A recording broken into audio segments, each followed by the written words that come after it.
How much interest has there been in the Urus? I mean, what kind of targets are you looking at?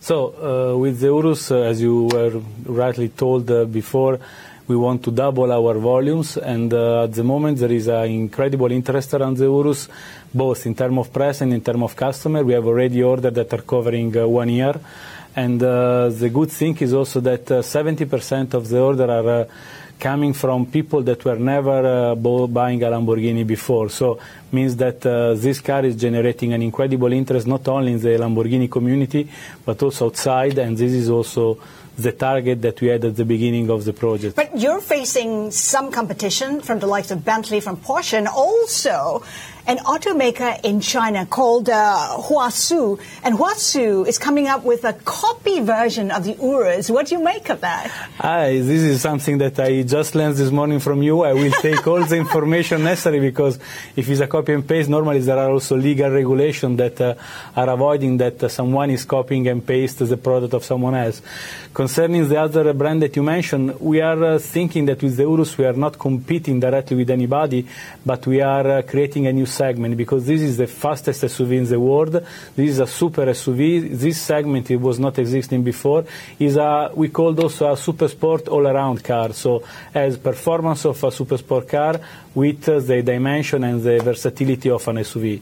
So as I told, we are not direct competitor, we are creating a segment. I want to touch on the China market, which is an important market for you. And China recently cut the import tariffs for cars from 25% to 15%. What kind of impact do you see for Lamborghini? Because luxury cars are meant to benefit from that. Yes, for sure. This will be a great benefit, because the luxury tax was really an important factor for the selling of our car.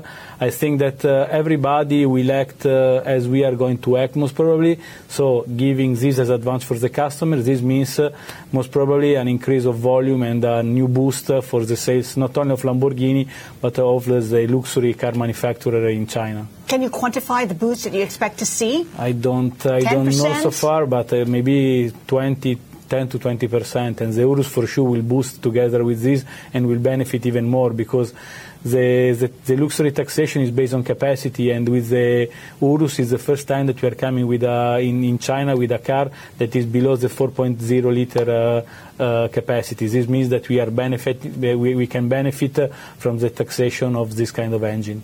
What's not beneficial is what Trump did just recently, imposing tariffs on steel and aluminum, and that's supposed to have a negative impact on automakers. How do you see that move? For sure, it's not a good move. For us, US is the first market, and it will remain the first market for also in the future. The thing is that all the super sport car and luxury manufacturers will be affected in the same way, because most of the brands are brands that are coming outside from US. For sure, it's not something that we can quantify now. The effect we have to see, because we have to see also how much and which kind of measure is going to apply in the future, because he was also discussing about applying directly also on cars, not only on metal and steel and aluminium. So let's see what's going to happen. It's always something that is difficult to